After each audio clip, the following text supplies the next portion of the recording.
进化论其实是被各种学术界质疑的这么一种理论。比如哲学系的学者会质疑人的良知是如何进化来的，再比如生物学的学者也会质疑人和猿中间的物种为什么至今一个都没有被发现。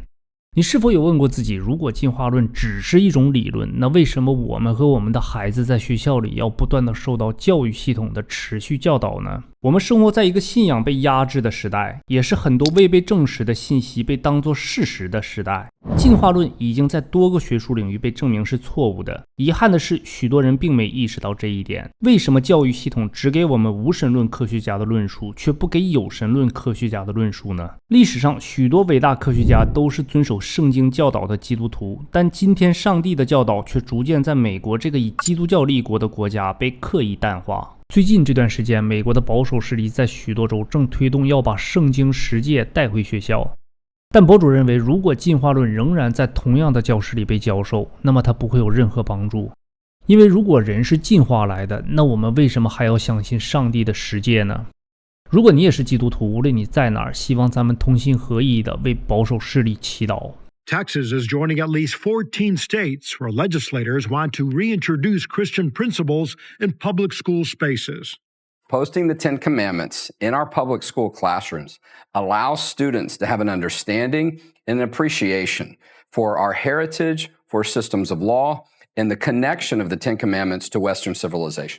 美国是在圣经价值观基础上所建立的国家，每一位总统都是手按圣经宣告就职的。光独立宣言就4次的提到了上帝。开国元勋们知道在我们之上有着更高的值得敬畏的存在，同时他们也意识到权力并不是来自政府，而是上帝。何西阿书4章6节说，我的人民因缺乏知识而灭亡。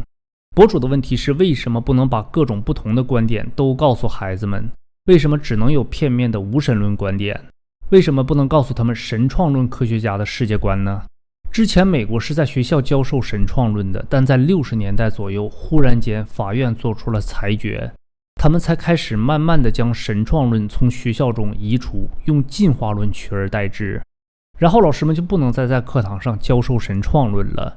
基本上上帝的教导在美国这个上帝之国被软性抵制了。全世界有很大比例的人相信神创论，在美国在以色列都是占多数的，可是大多数的教育系统却只允许教授一种进化论。他告诉孩子们没有上帝，一切的起源只是宇宙的偶然事件。如果我们真的生活在一个自由的社会里，那么为什么我们只被允许听到无神论者的观点？有时候教育和灌输的界限是模糊的。罗马书1章18节，上帝的烈怒从天上降下，要惩罚一切心中无神、行为不义的人，就是以不义压制真理的人。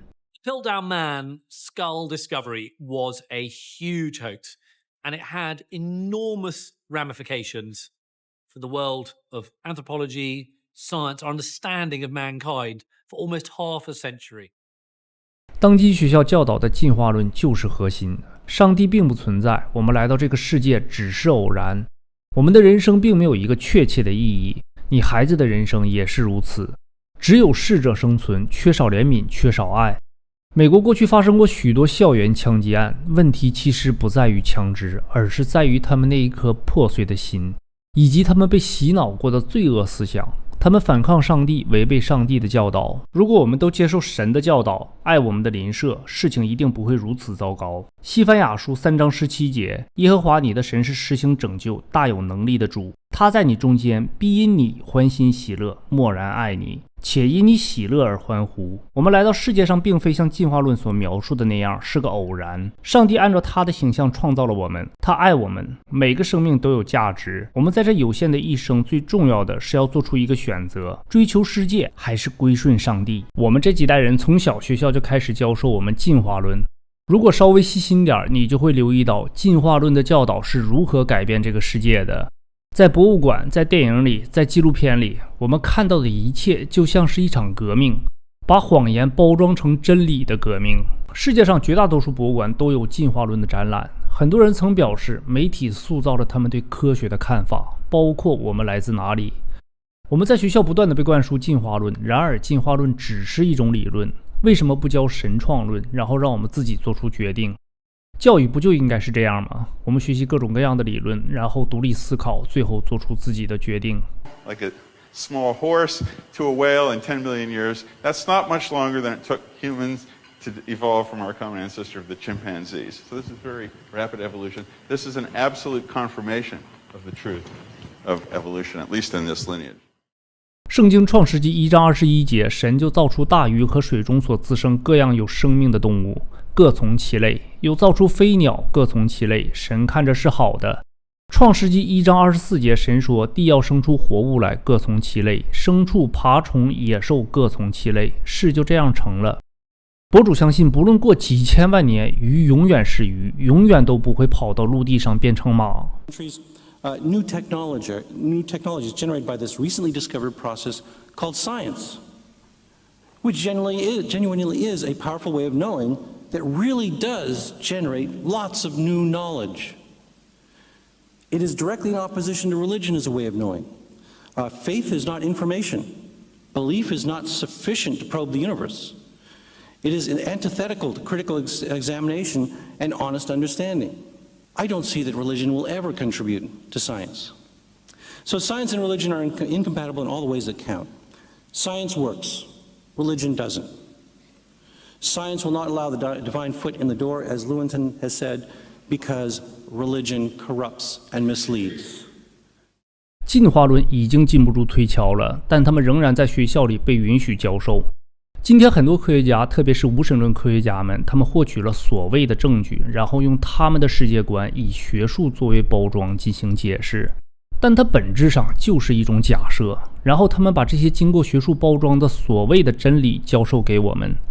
同时，这些无神论科学家的学术圈子里有一种氛围，仿佛是如果你信上帝，那就几乎和不严谨画上了等号。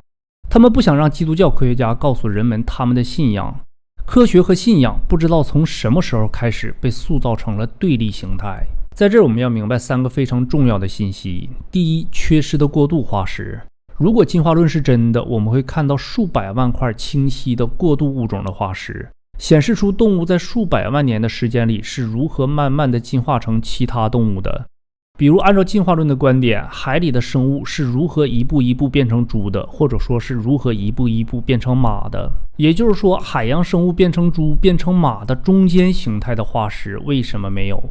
我们只能看到海洋生物的化石，能看到马的化石。那么海洋生物和马中间物种的化石为什么一个都没有被发现？